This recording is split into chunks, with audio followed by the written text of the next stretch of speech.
march of time.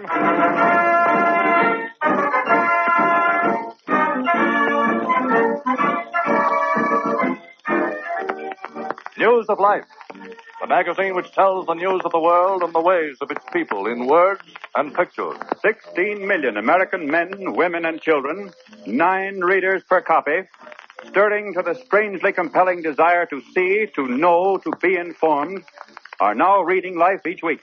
And as Life goes into its second year, U.S. business is discovering what the U.S. reading public has already discovered.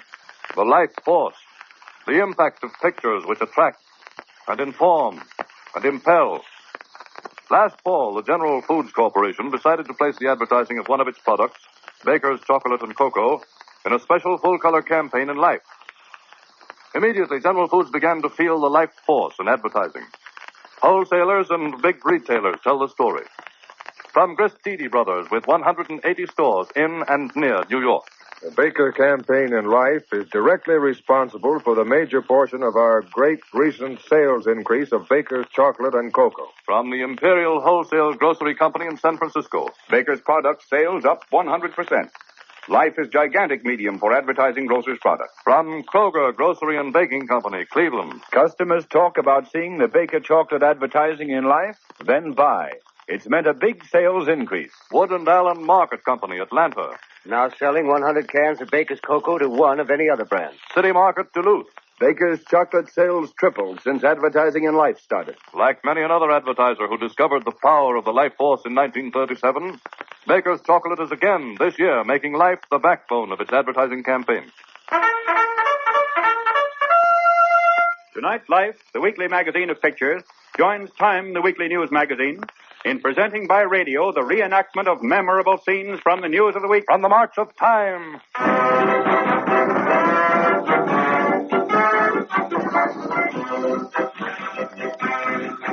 The U.S. political front. The farmer and the city worker in this country should get together and find out what's keeping them apart. A ham sandwich costs a city worker as much as a farmer gets for a whole pig. And you ought to see one of those ham sandwiches. 1/10 ham, 1/10 whole wheat, and 8/10 free air.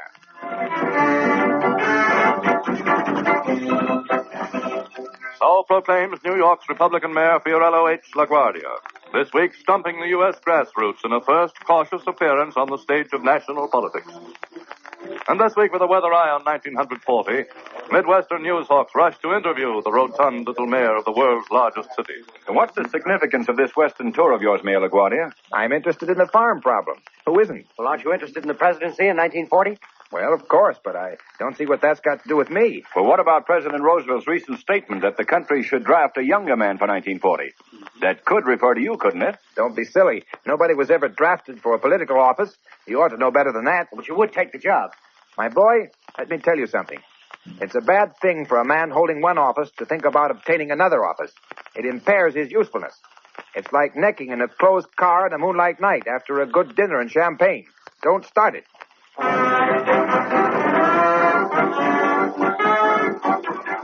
So this week, New York's quick-witted little mayor fences away attempts to bracket him as a 1940 presidential aspirant.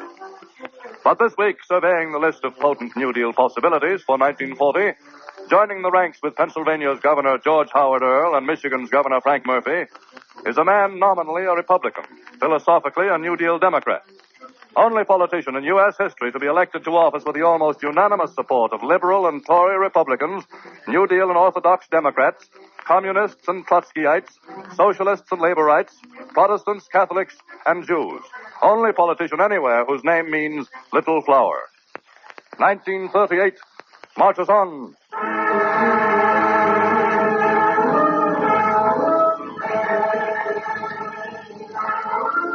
The Arctic Ocean. This week, pushing its way through the piled-up ice floes of the Arctic Sea north of Spitsbergen, the Soviet Union's icebreaker, Murmanets, is bound north to pick up a party of 4 Soviet scientists left at the North Pole 8 months ago to make scientific observations. In the radio room of the Murmanets, one day this week, Soviet Polar Expedition. Icebreaker Murmanets calling Soviet Polar Expedition. Come in. Yes, Murmanets. This is Papanin, Polar Expedition. Go ahead. Severe weather disturbance reported off the coast of Greenland. Be prepared for heavy seas and winds of gale force within 24 hours. Go ahead. Thank you, comrade. We will make all necessary preparations. How near are you to us now? We are about 70 miles away. Should break through to you in a week or 10 days. Keep in touch with us.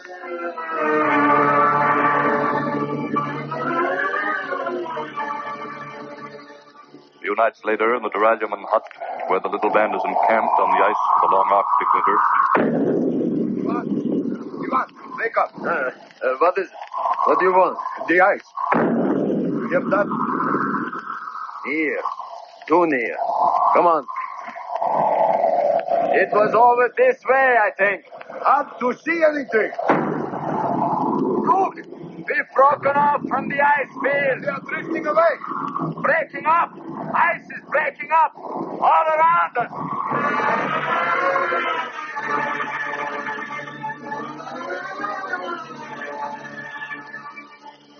1 hour later, in the radio room of the icebreaker Murmanets. Polar Expedition, calling Murmanets. Papanin, calling Murmanets. Come in. This is the Murmanets. Go ahead, Papanin. The ice has broken up. We are drifting south on an ice floe, about 100 yards long. May break up at any time. Can you get to us? Go ahead. No, comrade. Storm has driven us way off our course. We are jammed in the ice. It will be days before we can get to you. Call Moscow. Give them your position. Perhaps they can send planes. Call Moscow.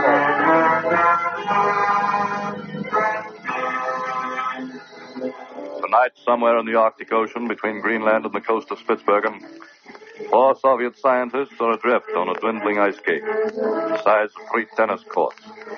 Cut off from the world, their position growing hourly more dangerous as they float southward toward the warm waters of the Gulf Stream. Their nearest hope of rescue, the Arctic ship Murmanets, still icebound over 100 miles away.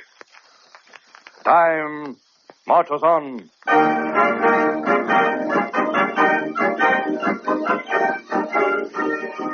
Brooklyn, New York.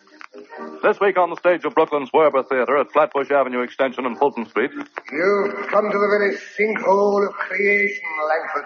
Oh, I say, aren't you being just a bit dramatic? Backstage, attired in grease paint, feathers, and 3 beads for the role of White Cargo's sultry Tondaleo, actress Annette Margulies stands in the wings. Look around. Cue's coming up, Miss Margulies. Thanks. Any spots in my makeup, Bella? Turn around, Annette. No, you look just fine. That's good. Oh, wait a minute, Miss Margulies. One of those beads is loose. You better let me sew it on. Well, all right, but hurry. I got needle and thread right here. Won't take a minute. All right. Hurry now. Okay. Hold the fort, Bella. Hey, Bella. Hey. What were you doing then? What do you mean? I seen you. Sewing that bead on Margulies' costume. Well, so what? So you ain't a member of the costumers' union, that's what. Nobody but union men's supposed to fix those costumes. I didn't fix any costume. I sewed on one bead. Yeah? Well, 1 bead or a million. It's all the same to local 21313.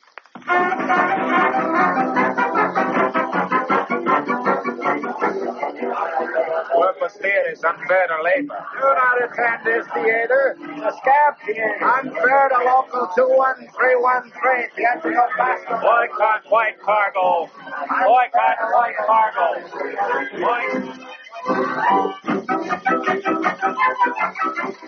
Up and down in front of Werber's Theater march pickets of the Theatrical Costumers Union, Local 21313. And back and forth across the table in Manager Edward Weinstock's office flows the argument with union negotiators. 1 bead. An actress gets a girl to sew on 1 bead, and I get pickets in front of my theater. It's the principle, Mr. Weinstock. Start with 1 bead. Where wouldn't the violations end? But if the costumers won't come back to work, how can I get her a new costume? That's your problem, Mr. Weinstock. Our business is to negotiate. Unfair.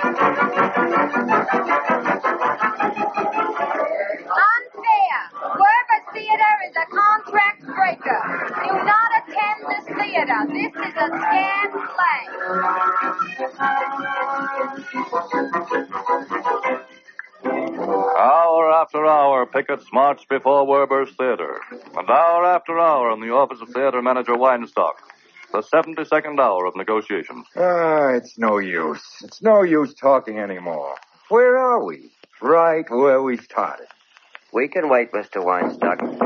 Come in. Oh, hello, Miss Margulies. These are the gentlemen from the union. So I hear. And this is the bead they're talking about. This one right here, see? Oh, that one, huh? Yes. And this thing has been going on long enough. So I brought along a pair of scissors. Now, there's your bead. Now what? Well, what do you gentlemen say? Does that make things any different? Well, guess that fixes it. Strikes off.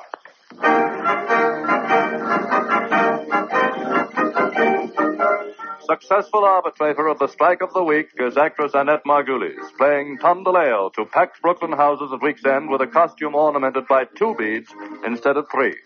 Both approved by Theatrical Costumers Union Local 21313. 1938 marches on.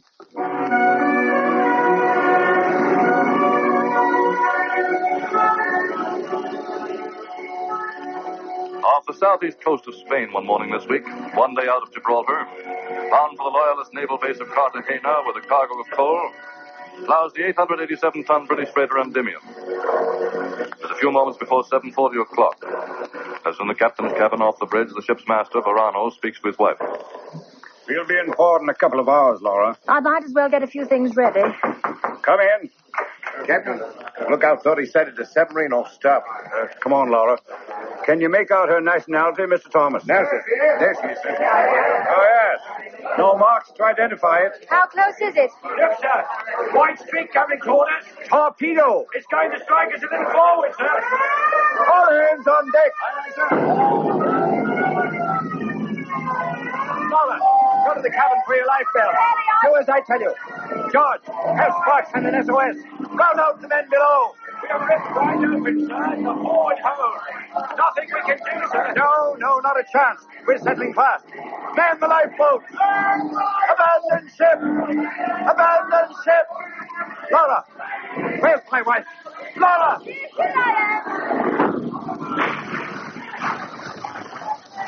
Jump, Laura. Off the starboard side. The boilers have exploded. Jump. Daddy! Jump, I tell you. Try to keep clear of the ship. The men can't launch the boat. Jump!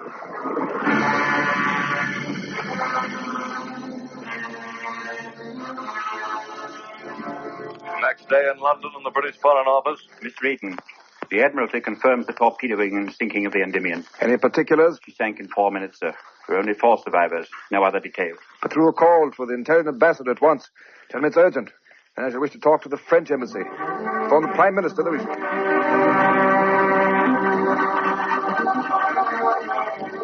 In the British House of Commons, uprises First Lord of the Admiralty, Alfred Duff Cooper. Mr. Speaker, the Admiralty is now informed that of the 15 persons on board the Endymion, the only survivors were 4 members of the crew picked up by Spanish loyalist authorities. The Swedish non-intervention control officer and 3 Britons, the captain and his wife, and the second engineer were among the 11 who perished. Isn't it usual to express regret at the loss of British lives? It is perhaps usual to express such regret. I'm sorry I omitted to do so. Mr. Speaker, again it has been charged the submarine was Italian. Again, the Italian government has not denied. The time has come for a showdown with Mussolini. With the House, I condemn this attack by a pirate. However, if the Endymion's captain had been on the recommended course, there would... There's the right honorable First Lord of the Admiralty. Claim the Endymion's captain. Order! Gentlemen, the destroyers Fortune, Fury, Firedrake, and Forester are already in the vicinity of the attack.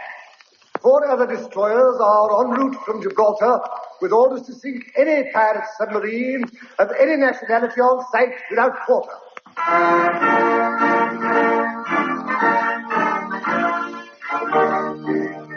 This week, as the freighter Endymion, first British vessel torpedoed since September's anti-piracy agreement, sinks with the loss of more British lives than in any of the previous 25 British ships attacked, Headed by the battleships Rodney and Nelson, the British home fleet speeds to join the 200 British, French, and Italian warships concentrated in the Mediterranean. But at week's end, orders Rebel Generalissimo Francisco Franco, against all ships carrying supplies to the Spanish loyalists, all submarines under my command will begin immediately unrestricted warfare. Time marches on.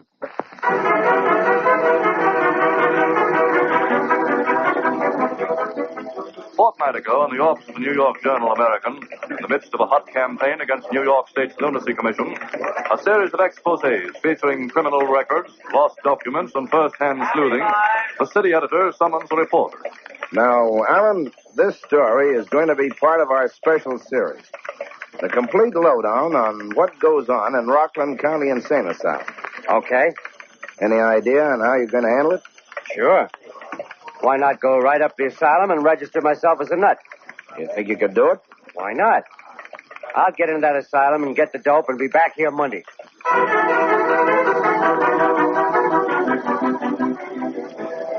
2 hours later, the Admission Bureau of Rockland County Hospital for the Insane. And then, Doctor, about a year ago, I lost my job. After that, things just seemed to go from bad to worse. You felt depressed? Yeah, depressed. Worse than that. Sometimes I'm afraid I'm going to... Going to what? Kill myself. I see. Will you take me in, Doctor? I'm afraid to be alone. I'm afraid of... I think we can, Mr. Carlin. Just fill out this card. Name, address.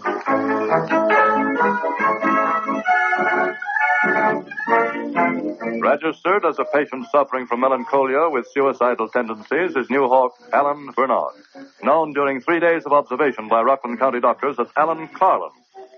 Then, one morning ward round. Well, Alan, how are you feeling this morning? Well, Doctor, I've filled out a petition for release. A petition for release? Yeah. That's how you get out of here, isn't it? Well, Carlin, you feel you're ready to leave us already, do you? Well, I guess I ought to tell you, Doctor. I'm a reporter up here on a special assignment. Oh, I see. Have you been a reporter long, Carlin? All my life, pretty near. Well, that's very interesting. Schizophrenia. Now, wait a minute. I really am a reporter. Why, of course you are. Well, Miss Johnson. Hey, I'm not kidding. I'm a reporter from the Journal. I think we'd better go up and talk to Dr. Brown. He's very interested in reporting. Now, wait a minute, Doctor.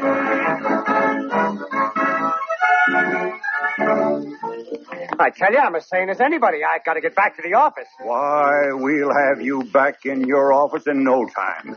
Now, hold still while I test your reflexes. Well, look, Doctor, just let me use the telephone, will you? Later, perhaps. But first, some exercise and a nice warm bath.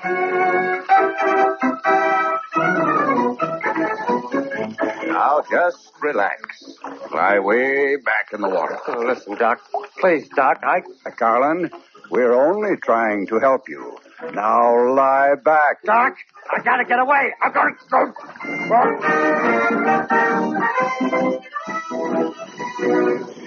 10 days later, in the city room of the New York Journal-American.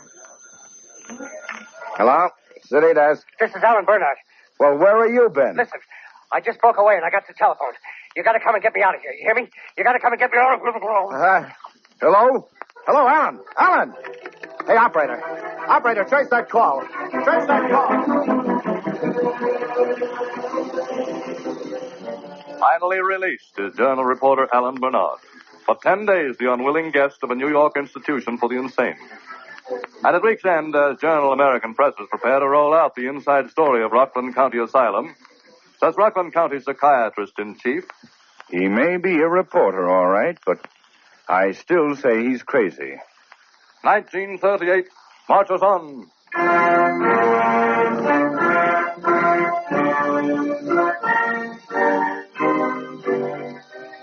This week, over an austere, stark white villa in a wooded section of Doorn in the Netherlands, is hoisted the proud banner of the House of Hohenzollern to mark the 79th birthday of the man who once ruled continental Europe's greatest empire.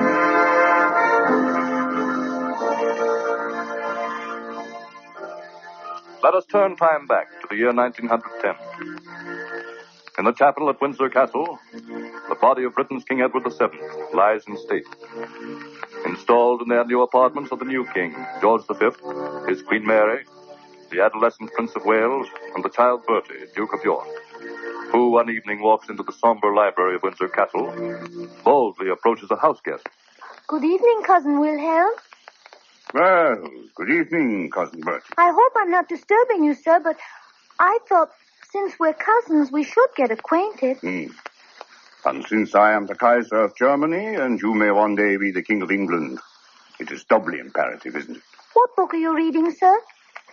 This is an old German book on military tactics. It was given to me by your great-grandmother, Queen Victoria. She was my grandmother, you know. I found it right there on the shelf, but I left it when I was about your age. Did you used to stay here in Windsor Castle? The happiest days of my childhood were spent in this house. I know every corner of it. Look, you see that armchair over there? Yes. Well, that's where I was sick once, when my grandmother fed me too much pudding. David was sick in the hall once, and Mother gave him a frightful scolding. Bertie, whatever you saying to Cousin Wilhelm? We were just discussing old times, May, when Windsor Castle was my home. George remembers, don't you, cousin? Indeed I do. I hope you'll always consider this place your home, Wilhelm.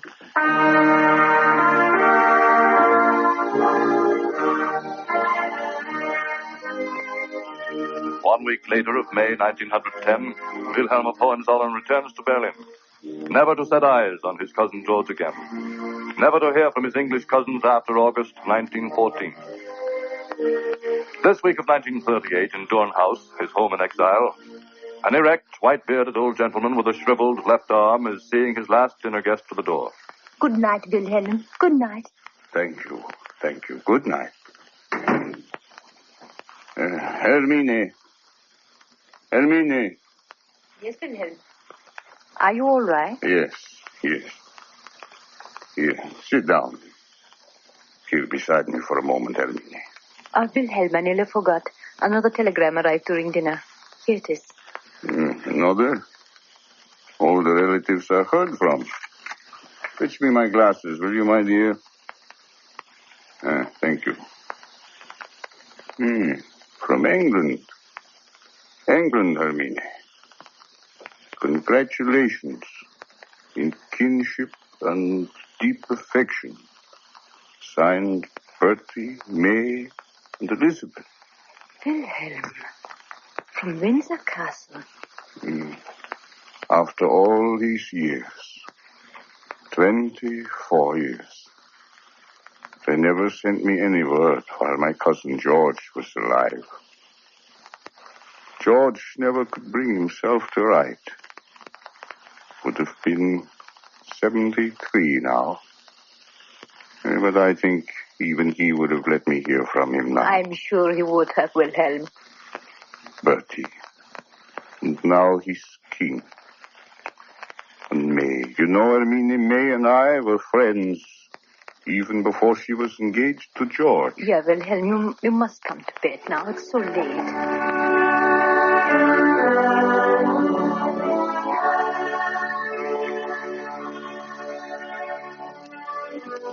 This week, for the first time in 24 years, Wilhelm of Hohenzollern is greeted on his birthday by his cousins George VI, Queen Elizabeth, and Dowager Queen Mary of Britain's royal house.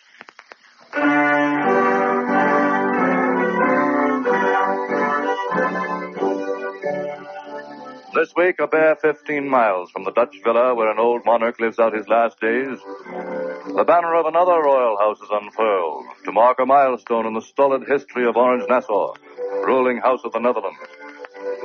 At precisely 1 minute after 10 a.m., out from Holland's Susdic Palace, a dapper blue and orange uniformed equerry, flanked by 2 royal trumpeters, strides toward the palace gates where a crowd has been waiting since dawn. Here he comes. He's coming now. Stand back there. Let the Queen's hair up, too.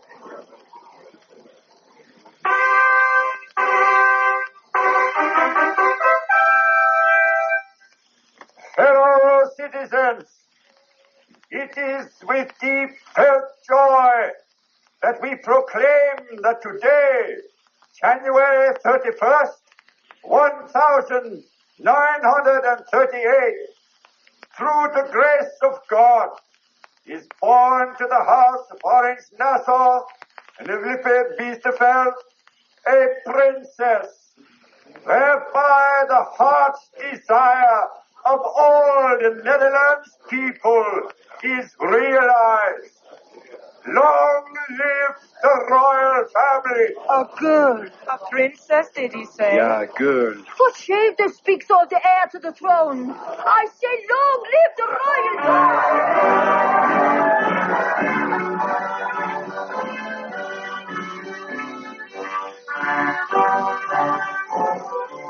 At precisely 1 minute after 10 a.m., out from the garrisons at Arnhem, Breda, and Amersfoort, obsolete Dutch field pieces thunder a 51-gun salute. And at that very moment in Sumatra, in Borneo, and Bali and the Celebes, in Java and Madura, Guyana and Curacao, Dutch garrisons ring out a salute around the world for the new heir to the throne of the world's fourth largest colonial empire.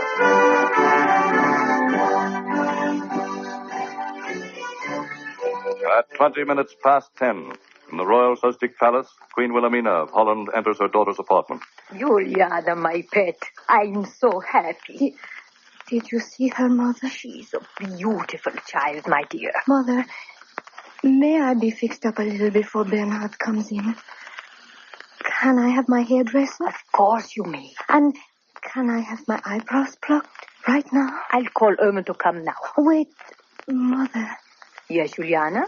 I know you and Bernhard are disappointed it wasn't a boy. But, Mother, I'm going to have a dozen children. We'll get a boy sooner or later.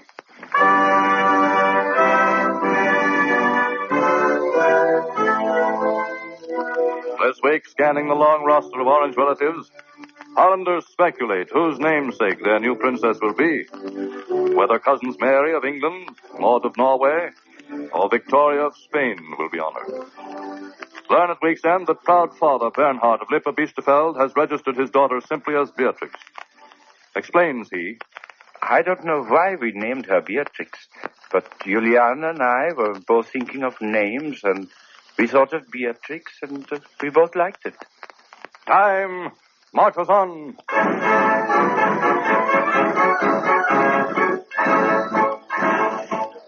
The pageant of the week's news. Memorable scenes from the news of the world you have followed tonight on the March of Time.